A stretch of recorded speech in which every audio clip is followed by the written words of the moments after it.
The disabled veteran watched strangers steal his home with fake papers while police walked away. He made one call to his old biker brothers. What the thieves didn't know, they'd just robbed a man with 50 bikers who ride for family, and they were already coming. James Mitchell's leg was killing him today.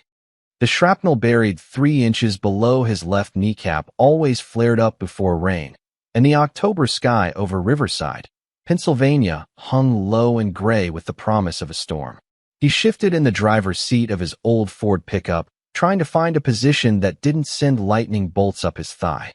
The VA doctor had been useless. Another prescription, another let's wait and see, another month of pain.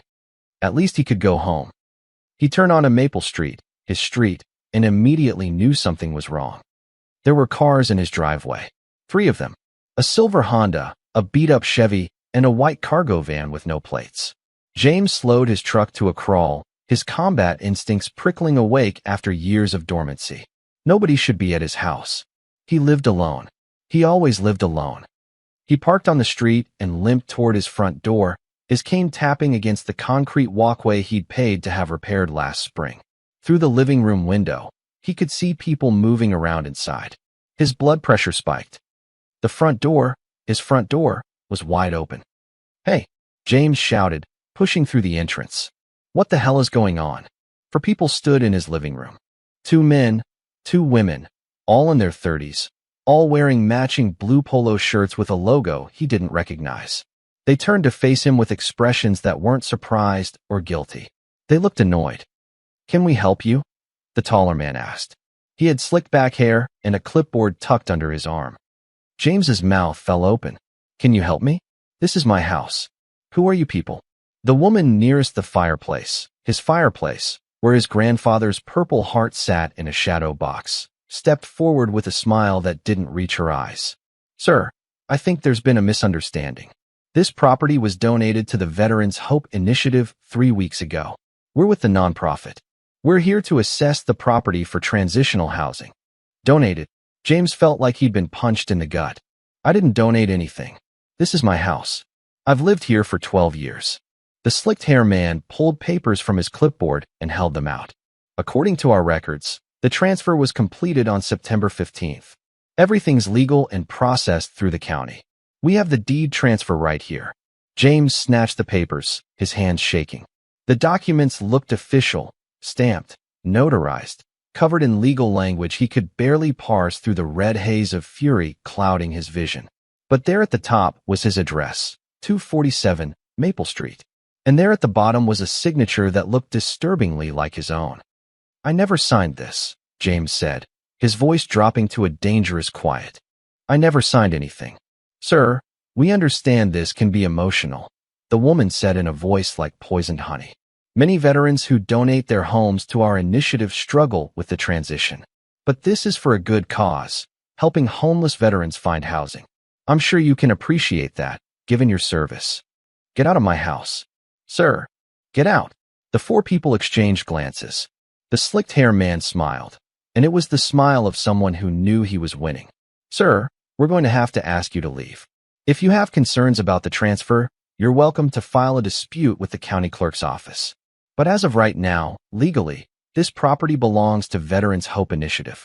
James pulled out his phone with shaking fingers and dialed 911. Officer Patricia Gomez arrived within 20 minutes, along with her partner, a younger cop named Bradley. James stood on his own front lawn like a stranger while the 4 squatters remained comfortably inside, drinking what was probably his coffee from his mugs.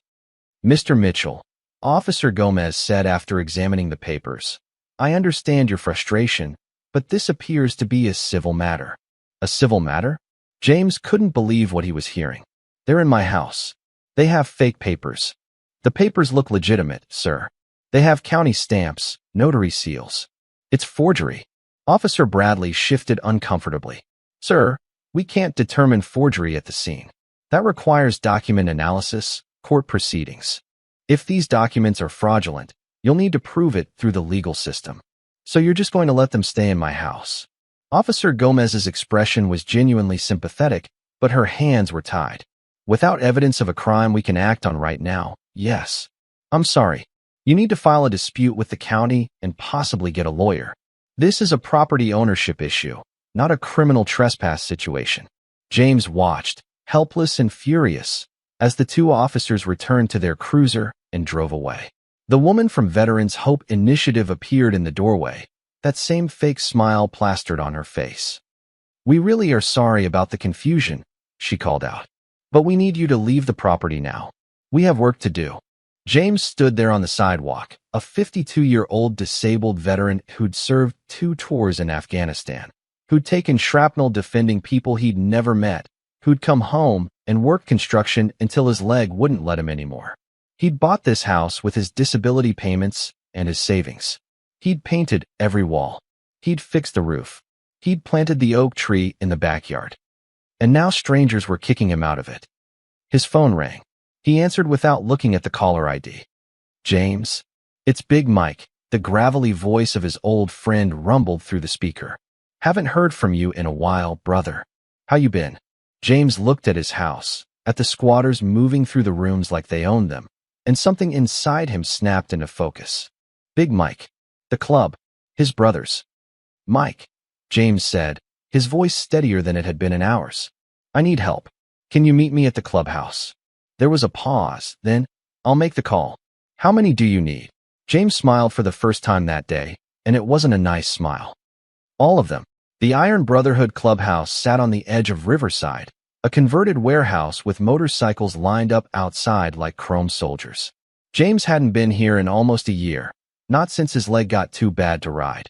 But the moment he limped through the door, it felt like coming home. The place smelled like motor oil, leather, and coffee that had been sitting too long. Motorcycle parts littered workbenches along the walls. An American flag hung beside a Palmaia banner.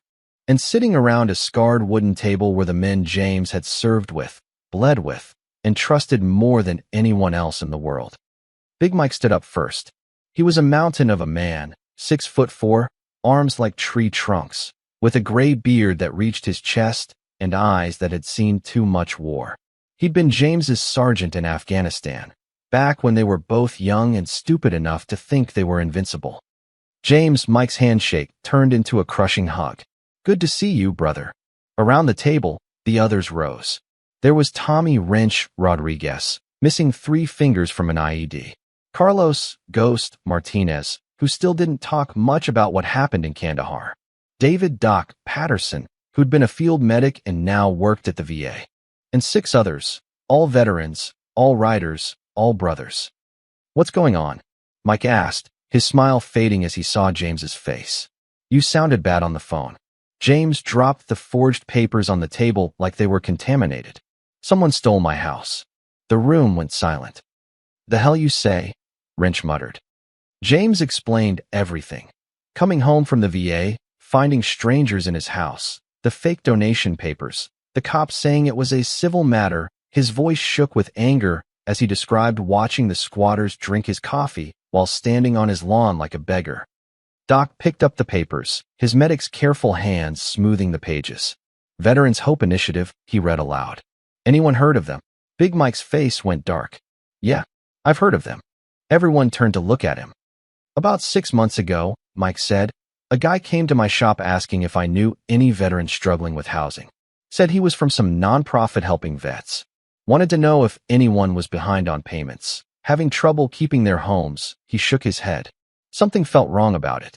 Too smooth. Too pushy. I sent him packing. "You think it's the same people?" James asked. "I think it's the same scam." Mike pulled out his phone and started typing. "Let me make a call." He stepped outside.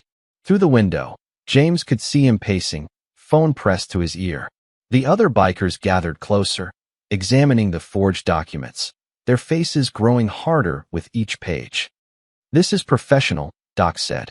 "County stamps, notary seals. Someone put money into making these look real." "How many vets you think they've done this to?" Carlos asked quietly. James hadn't thought about that. His blood ran cold. "More than just me." Big Mike came back inside, his expression grim. "That was Danny over in Millerton. He remembers that nonprofit name. Says a Vietnam vet in his town almost lost his house to them last year. They dropped the case when the vet's son, a lawyer, got involved and threatened to expose them. So they target veterans who can't fight back, Wrench said. Guys with no family, no lawyers, nobody watching their backs. They picked the wrong veteran this time, Mike said. He looked around the table at his brothers. James has us. Damn right he does, Doc said, and the others nodded. Mike pulled out his phone again and opened a group chat. Here's what we're going to do. We could get lawyers involved, and we will, eventually. But first, his thumbs flew across the screen. First, we show up. Show up where? James asked. Your house. Mike looked up, and his smile was predatory. These people are squatters. They're counting on you being alone, being helpless, having nobody in your corner. They're counting on the system being slow and you giving up. He hit send on his phone. Let's show them they miscalculated. James's phone buzzed. Then Wrench's. Then Doc's. All around the table, phones lit up with the same message in the Iron Brotherhood group chat. Brother needs help. Veteran robbed of his home. Meet at 247 Maple Street, Riverside. 4 p.m. today. Spread the word. Mike, what are you doing? James asked. Calling in reinforcements, Mike was already texting other numbers, other clubs. We've got brothers in Millerton, Pine Ridge, and Oakdale. All within an hour's ride. By 4 o'clock, James, you're going to have an army. Wrench grinned. I love it when we make house calls. We're not breaking any laws. Mike said firmly. We show up, we stand there, and we let these squatters know that James isn't alone. That he has family. That we're watching. He looked at James. Sometimes, presence is enough.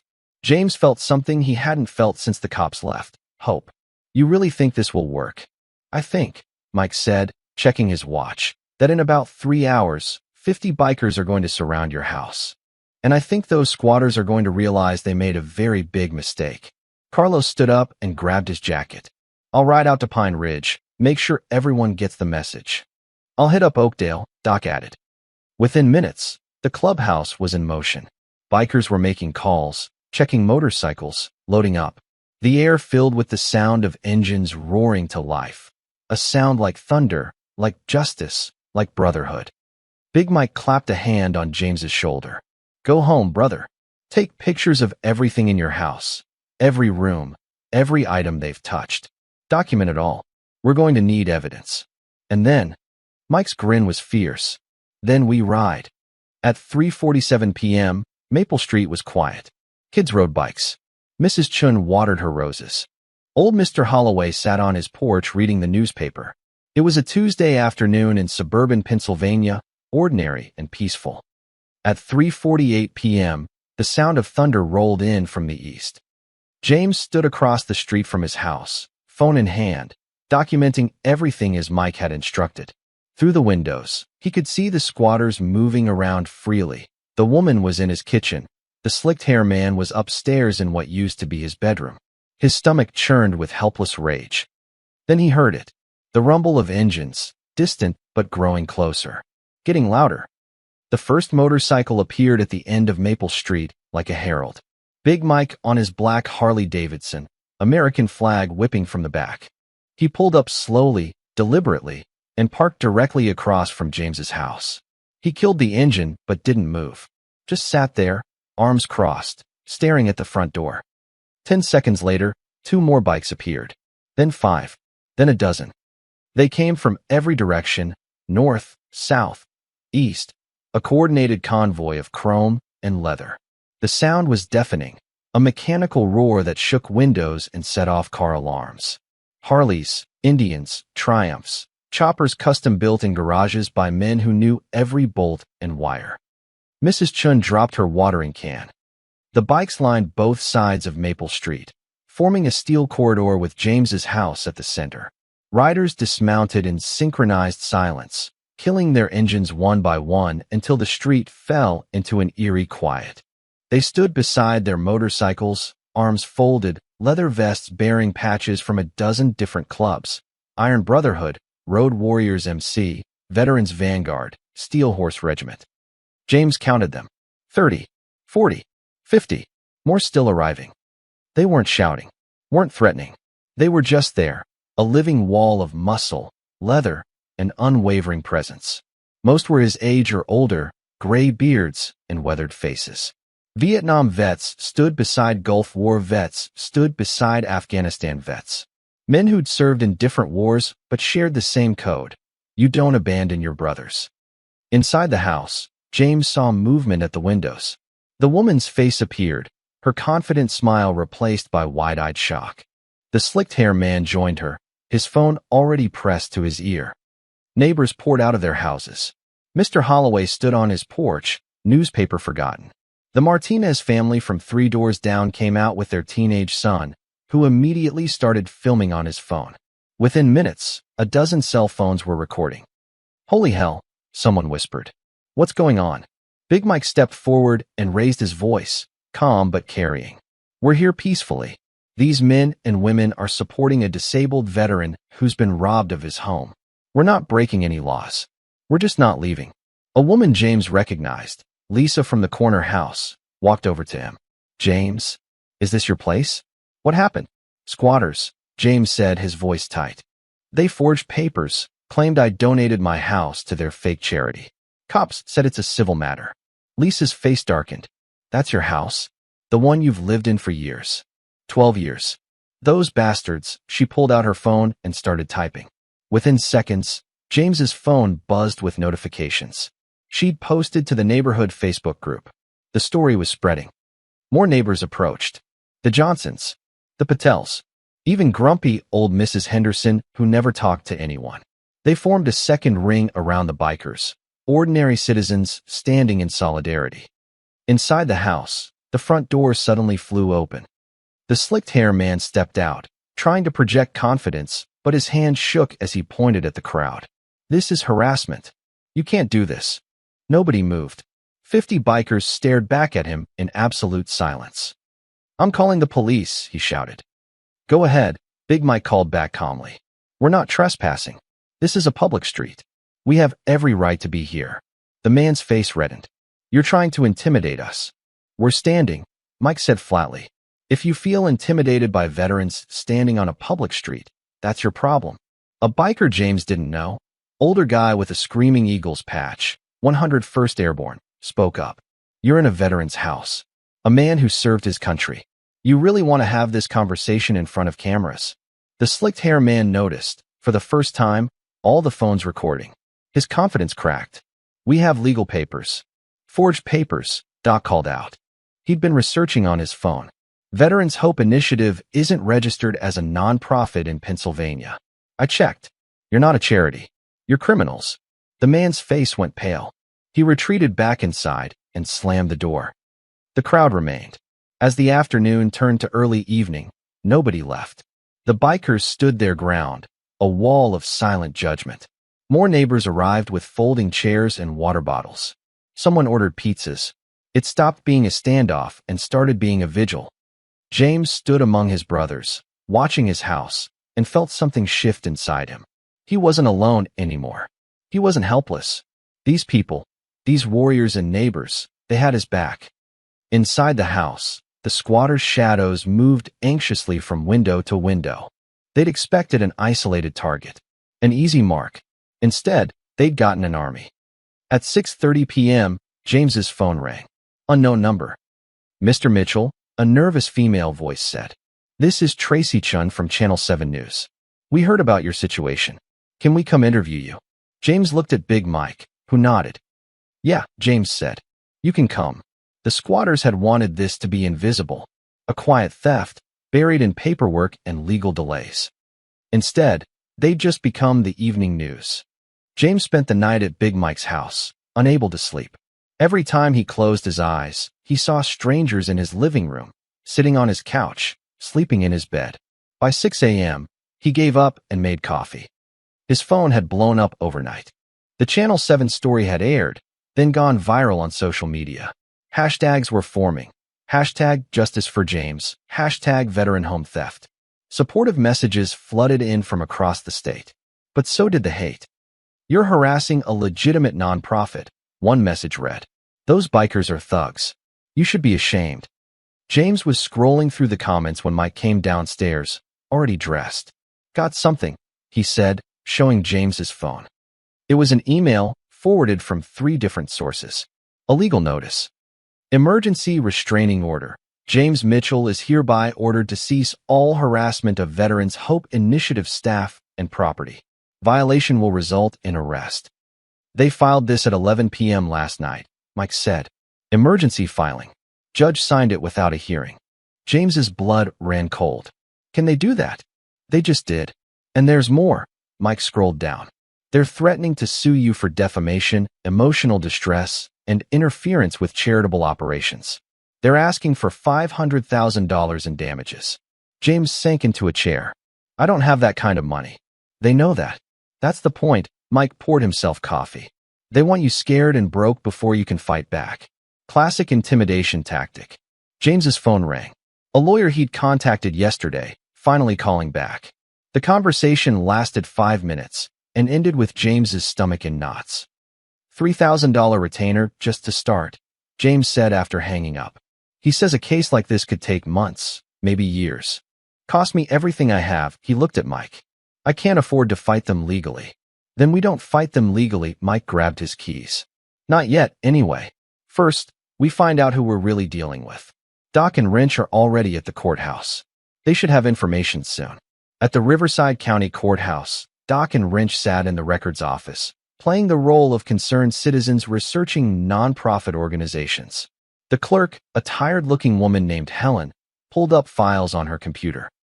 Veterans Hope Initiative, she said, typing. Yes, we have transfer records for them. Let's see. They've processed 4 property transfers in the past 8 months. Doc and Wrench exchanged glances. 4. Can you tell us the addresses? Doc asked casually.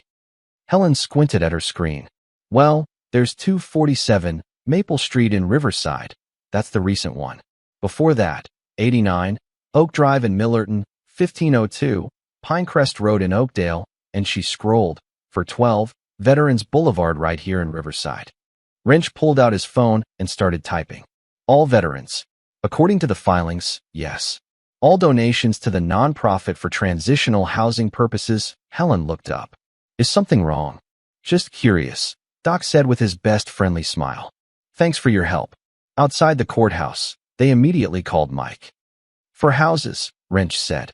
Same pattern, same paperwork, same nonprofit. Mike, this is bigger than we thought. Mike's voice came through with steel underneath. Get the addresses.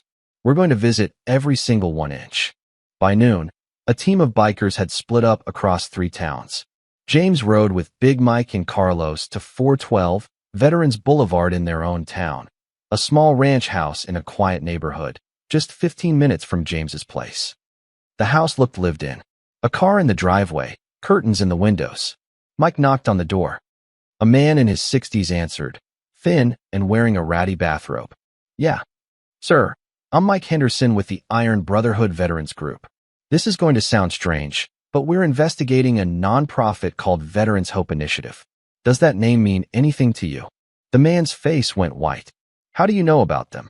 James stepped forward. Because they're doing to me what I think they did to you. They forged papers and stole my house. The man, who introduced himself as Robert Yates, Marine Corps veteran, invited them inside. The house was sparse, almost empty.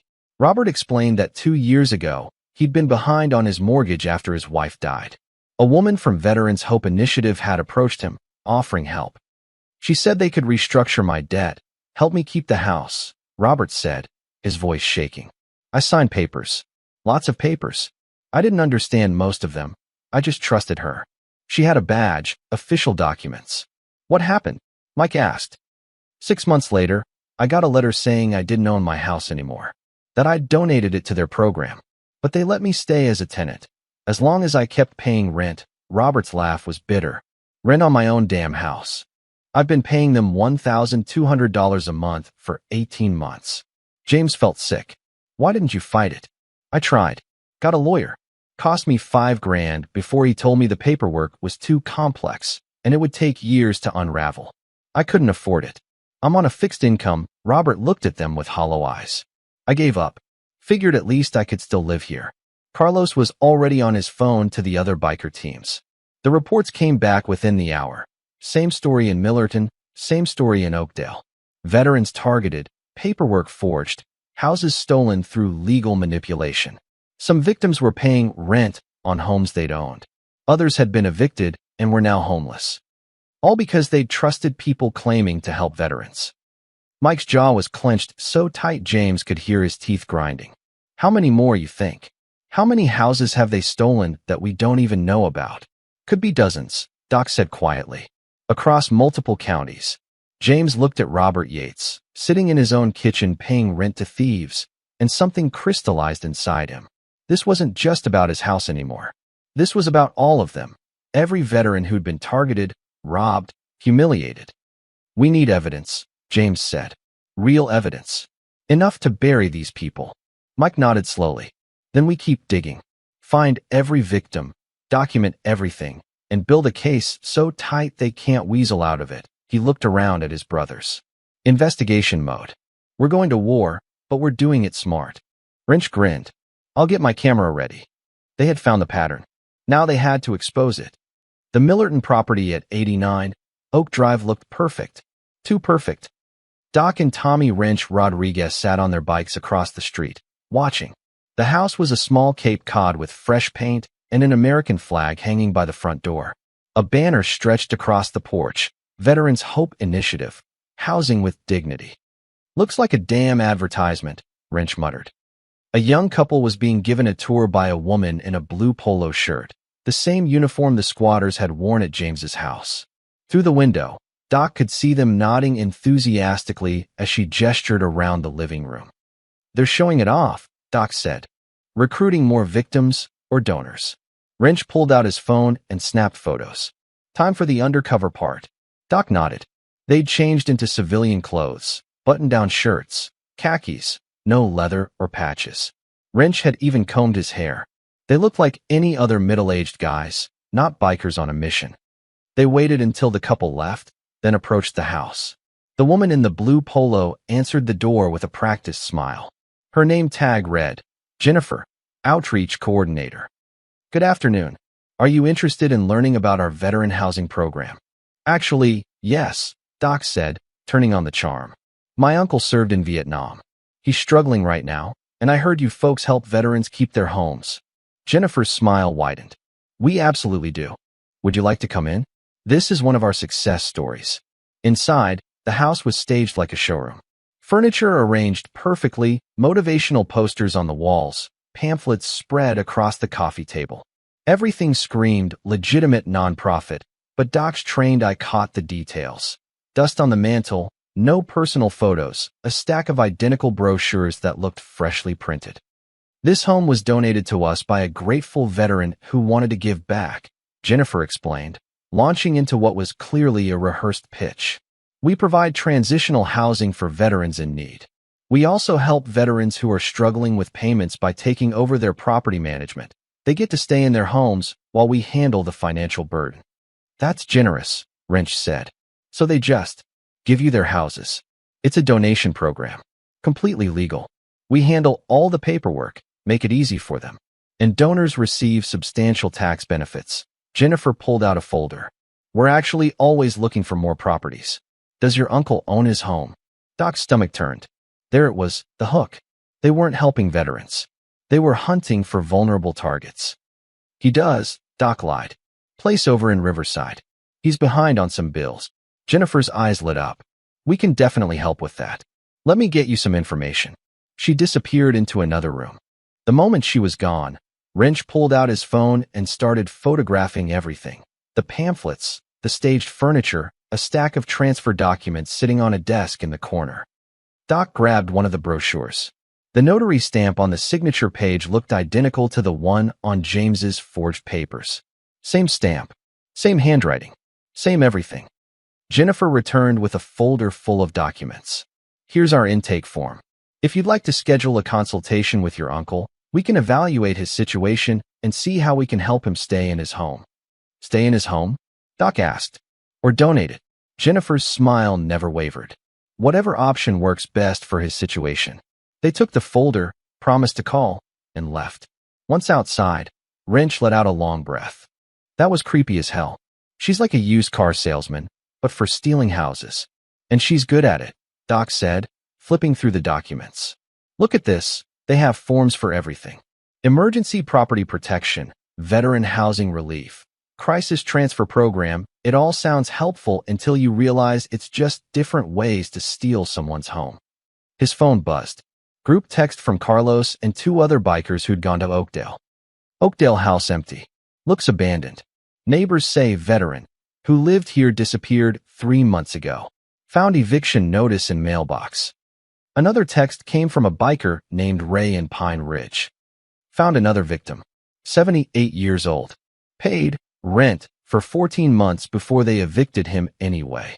Now living with his daughter. Guy's heartbroken. Doc showed the messages to Wrench. This is systematic. They target vets, steal their homes, stage some properties to look legitimate, evict the others, then use the success stories to lure in more victims. By late afternoon, the biker teams regrouped at a diner outside Riverside. They spread their findings across 2 tables pushed together. Photographs, documents, victim testimonies, addresses. The evidence was overwhelming. Big Mike studied a map where they'd marked every property connected to Veterans Hope Initiative. 12 addresses across 4 counties. 12 stolen homes. Here's the pattern, Mike said, pointing to the map. They hit smaller towns first, places where records aren't digitized, where clerks don't look too closely. They target older veterans, guys living alone, people who won't have family checking on them. Carlos laid out photocopies of the forged documents. Look at the notary stamps. All identical. Same signature. M. Pearson, Notary Public. I checked. No notary by that name is registered in Pennsylvania. Completely fabricated, Doc confirmed. Everything about this operation is fake. The nonprofit registration is fake. The notary is fake. The success stories are staged. James stared at the evidence, his anger building. How are they getting away with this? Because it looks official, Mike said. County clerks see the stamps and signatures and file the paperwork without verifying. By the time the victims realize what happened, the thieves have legal documents on file. Fighting it requires lawyers and money most vets don't have. Wrench tapped one of the photos. The woman giving us the tour, Jennifer, she mentioned they have an office. Riverside Business Park, Suite 304. That's local. We should check it out, James said. Mike shook his head. Not yet. We go in half-cocked. They'll disappear. We need to be smart about this. He pulled out his phone. I know someone who can help. Detective I served with in the Army. He's with the State Police Fraud Division now. Will he take us seriously? James asked. Mike smiled grimly. When I show him what we've found. Yeah, he will. Around the table, the bikers looked at their evidence, a trail of fraud, forgery, and stolen homes stretching across half the state. What had started as helping one veteran get his house back had uncovered something much bigger. We've got them, Doc said quietly. We've actually got them. Mike nodded. Now we just need to make sure they don't slip away before we can nail them. James woke up to his phone exploding with notifications. Hundreds of them. His hands shook as he scrolled through messages, each one worse than the last. You should be ashamed. Attacking a charity that helps veterans? Disgusting. Those bikers are terrorists. He opened his email. The subject line made his blood freeze. You're going to pay for this. Big Mike burst into the room, laptop in hand, his face dark with fury. Have you seen the news? James hadn't. Mike turned the laptop around. The headline on Channel 4's website screamed, Disabled veteran and biker gang terrorized nonprofit workers. Below it, a video was already at 50,000 views. James clicked play and felt his world tilt. The report opened with footage of the bikers surrounding his house, but the angle was wrong, edited to look menacing. 50 men in leather, bikes everywhere, faces hard. The music underneath was ominous. The reporter's voice dripped with concern. A peaceful nonprofit organization dedicated to helping homeless veterans found itself under siege yesterday when a local man, claiming ownership of a property legally donated to the charity, showed up with an intimidating biker gang. Cut to an interview. The slicked hair man from James's house, now wearing a suit and an expression of wounded dignity. The Chiron identified him as Michael Stevens, Director, Veterans Hope Initiative. We were terrified, Stevens said, his voice shaking convincingly. These men surrounded our property. We have female staff members who were afraid to leave. This is harassment, Pure and simple. We're just trying to help veterans, and we're being threatened for it. The reporter nodded sympathetically. And you have documentation proving the property was legally transferred? Absolutely. Everything was done by the book. This is a registered 501c3 charity. We have donors, board members, oversight. Stevens pulled out papers, different papers than James had seen, but they looked official. Mr. Mitchell signed these documents in September. We understand he may be having mental health struggles. Many veterans do, but that doesn't give him the right to send a gang to intimidate our staff. Mental health struggles. James's vision went red. The report cut to interviews with concerned citizens, a woman James had never seen. I saw those bikers. They looked dangerous. That's not how you solve property disputes. A man in a business suit. If this charity is legitimate, and it appears they are, then this is just harassment. Maybe even a hate crime against people doing good work. Then came the kicker. The reporter standing in front of a building, speaking directly to camera. Channel 4 has reviewed Veterans Hope Initiative's registration documents with the state. The organization appears to be properly registered and has processed multiple property donations legally. While Mr. Mitchell's supporters claim this is fraud, we found no evidence to support those allegations. What we did find was an intimidating display of force that has left charity workers fearing for their safety. The video ended. James stared at the screen, unable to breathe. They flipped it, he whispered. They made us the bad guys. Mike was already on his phone, scrolling through comments. They were brutal. Bikers are always trouble. Lock them up. That poor charity, just trying to help people. Veteran or not, this James guy sounds unhinged. They're good, Mike said bitterly. Really good. Fake registration documents, coached testimony, selective editing. He slammed his laptop shut. And that reporter didn't verify a damn thing. Just took their word for it. James's phone rang. His neighbor, Lisa, the one who'd supported him yesterday. James, I don't know what to believe anymore, she said, her voice uncertain. That news report made it look really bad. Are you sure about all this? They showed official papers. Lisa, those papers are fake. But how do you know? I mean, 50 bikers? That looked scary, James. My kids were asking if we were safe. A pause. Maybe you should just talk to a lawyer quietly instead of making this so public. She hung up before he could respond. Over the next 2 hours, it got worse. The story was picked up by other stations, each one adding their own spin. Social media exploded with hot takes.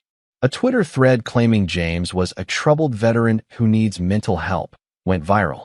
A Facebook group called Support Veterans Hope Initiative gained 2,000 members in an hour. The bikers who'd stood with James started getting harassment. Wrench's motorcycle shop was flooded with one-star reviews. Owner is part of a gang that terrorizes charities. Carlos got a threatening letter at his home. Doc received calls at the VA clinic where he worked, demanding he be fired. Big Mike took a call from the president of another veterans motorcycle club, one that had sent 5 riders to help yesterday. Mike, I'm pulling my guys out, the man said. This is getting too hot. We can't be associated with something that looks like we're attacking a legitimate charity. I'm sorry. Mike hung up and looked at James. We're losing support. People are scared of the optics. James sat down heavily. 24 hours ago, they'd had an army.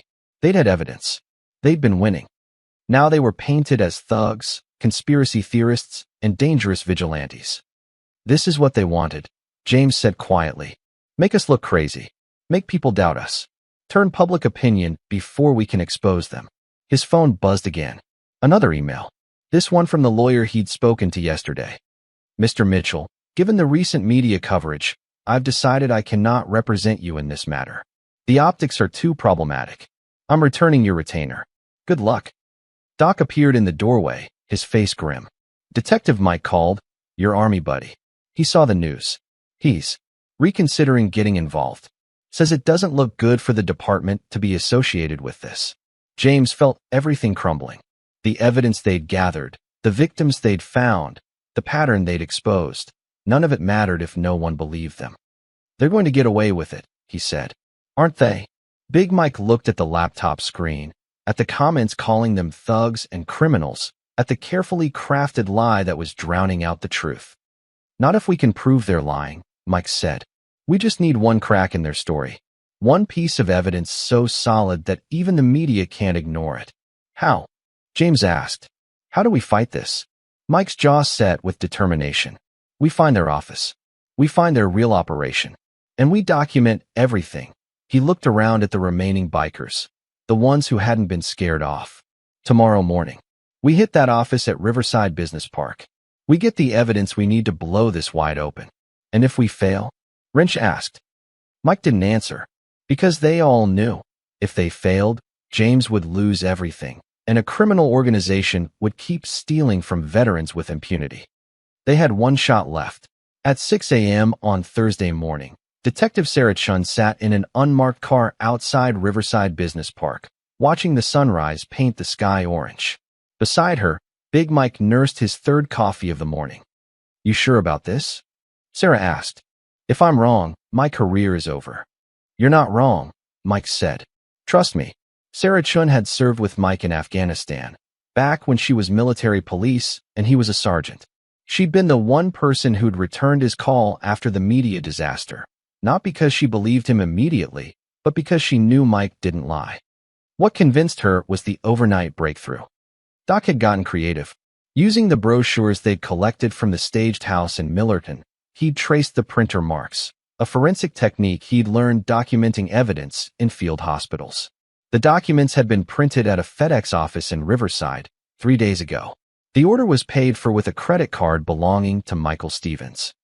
The same Michael Stevens who'd claimed on TV that the documents were processed months ago through official channels. Sarah had run Stevens' name through the system. No criminal record, but plenty of red flags. 3 LLCs registered under his name, all dissolved. A pattern of lawsuits and sudden relocations. And, most damning, a previous arrest for real estate fraud in Ohio. Charges dropped on a technicality. He's done this before, Sarah had told Mike at 2 a.m. Different state, different scam, same pattern. Now, as the sun rose, Sarah's phone buzzed. Text from her lieutenant. You have the green light. Don't make me regret this. We're on, Sarah said. Mike sent out the message to the bikers positioned at 4 different locations across the county. At each stolen property, riders were stationed out of sight, cameras ready, blocking the back exits where scammers might try to run. At 7:15 a.m., the office door at Suite 304 opened. Jennifer, the outreach coordinator from Millerton, arrived first, carrying a box of donuts and humming to herself. She unlocked the door and disappeared inside. Stevens arrived 10 minutes later in a BMW. The woman from James's house, who'd claimed to be a nonprofit director, pulled up in a Mercedes. Not bad for charity workers, Sarah muttered. By 7:45 a.m., 5 people were inside the office. Through the window, they could see filing cabinets, computers, and walls covered with maps marked with addresses, targets. Sarah's backup arrived. For patrol units, silent, no lights.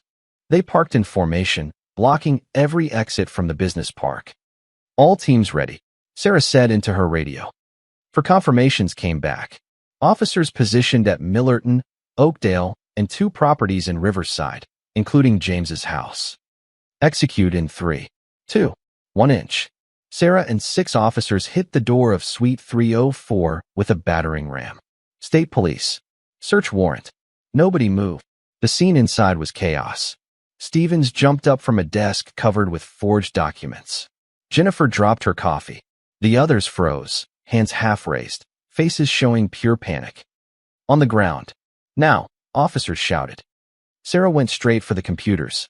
On the screen in front of Stevens was an open spreadsheet titled Active Targets, with 23 addresses listed, including James's. Columns marked, veteran name, equity value, contact status, document stage. Got it, Sarah called out. All the evidence we need. An officer pulled open a filing cabinet. Inside were stacks of blank deed transfer forms, forged notary stamps, fake nonprofit certificates, and jackpot. Envelopes stuffed with cash and checks made out to Stevens personally. Outside, Big Mike had his phone out, live streaming the whole thing.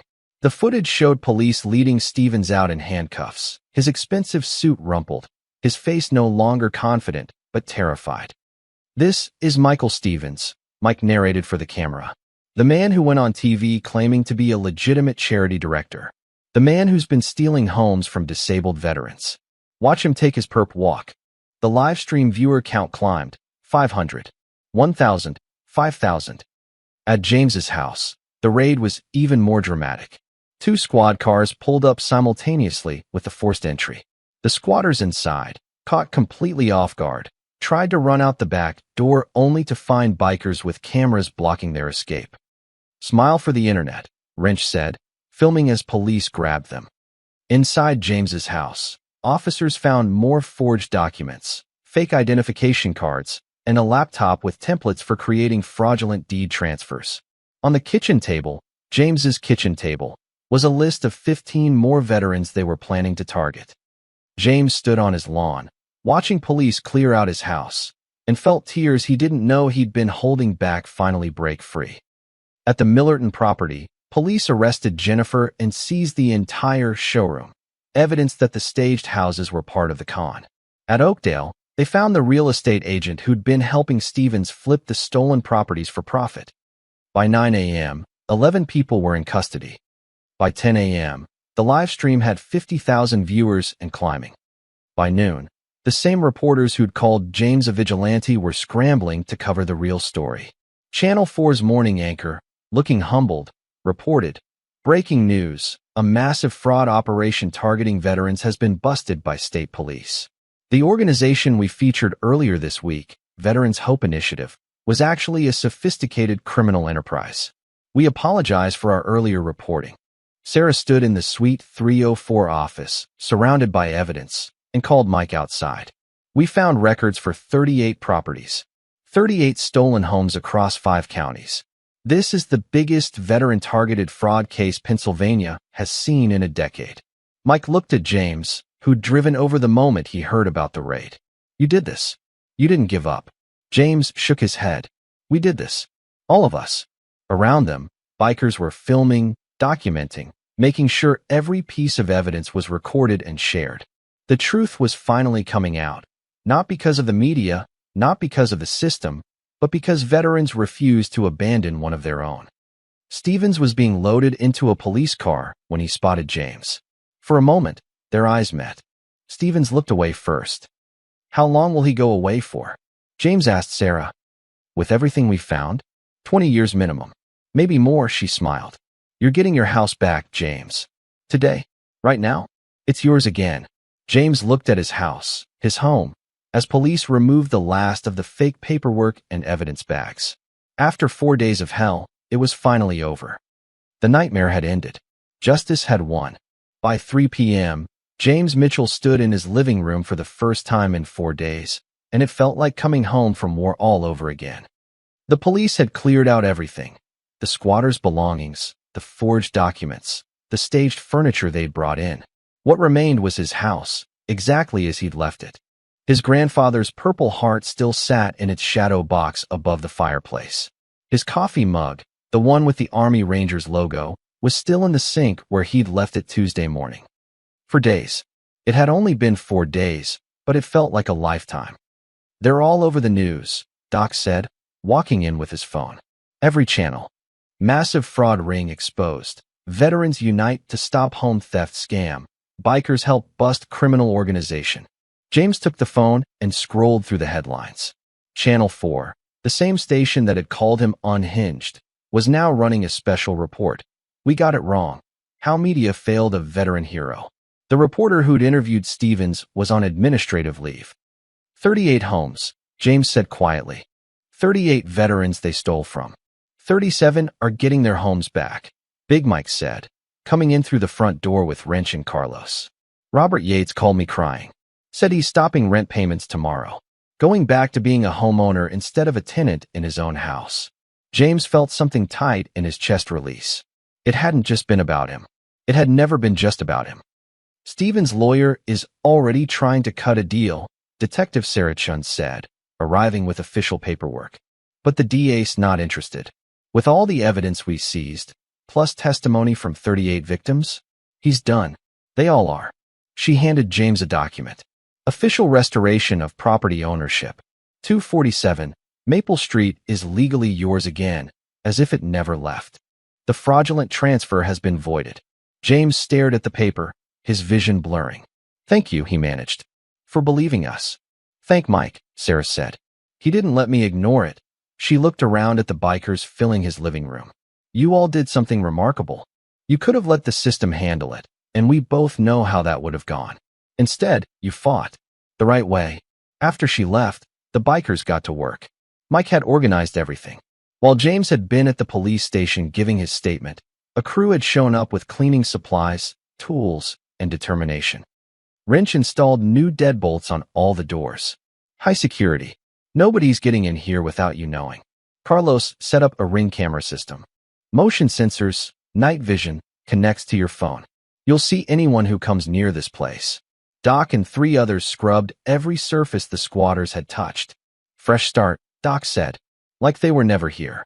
Neighbors started showing up around 5 p.m. Mrs. Chun brought a casserole. The Patels brought samosas. Lisa from the corner house arrived with flowers and an apology. I'm sorry I doubted you, she said, tears in her eyes. When I saw the news this morning, saw them arresting those people. James, I'm so sorry. You were scared, James said. They were good liars. That's why it worked. By 6 p.m., his house was cleaner than it had been in years, more secure than Fort Knox, and filled with the smell of home-cooked food from a dozen different families. Big Mike pulled James aside. One more thing, he said with a mysterious smile. At 7 p.m., as the sun began to set, James heard it. That familiar rumble, growing louder. He walked to his front porch and stopped. Motorcycles were coming from every direction. Not just the 50 that had surrounded his house before. This was 100, maybe more. They filled Maple Street, spilled into side streets, formed a river of chrome and leather and American flags. The entire neighborhood had come outside. Kids sat on parents' shoulders. People held up phones, filming. And at the front of the procession, Big Mike led the way, an enormous banner stretched between 2 bikes. Welcome home, James. The engines roared in perfect harmony, a thunder that shook windows and rattled in James's chest. They rode past slowly, deliberately, each biker saluting as they passed. Vietnam vets with gray beards. Gulf War vets with faded patches. Afghanistan and Iraq vets, young faces with old eyes. Men and women who'd served, who understood what it meant to fight for something that mattered. James stood on his porch, his cane forgotten, his hand over his heart, tears streaming down his face. This wasn't just about getting his house back. This was about being seen, being valued, being reminded that he wasn't alone, that he'd never been alone, that the brotherhood forged in service extended beyond battlefields and into living rooms and courtrooms and neighborhood streets. The parade lasted 20 minutes. When the last bike passed and the engines finally quieted, the neighborhood erupted in applause. James looked around at the faces, his neighbors, his brothers, his community, and felt something he hadn't felt in a very long time. He felt home. Big Mike dismounted and walked up the porch steps. He didn't say anything, just pulled James into a hug that said everything words couldn't. Thank you, James whispered, for not leaving me behind. Never, Mike said. That's not what brothers do. That night, James slept in his own bed, in his own house, surrounded by people who'd fought for him when he couldn't fight alone. And for the first time in 4 days, he slept peacefully. The house was his again. The thieves were in jail. Justice had been served. But more than that, he'd been reminded of something war had taught him, and civilian life had made him forget. Nobody fights alone. Not if they have brothers who refuse to let them. Welcome home, indeed.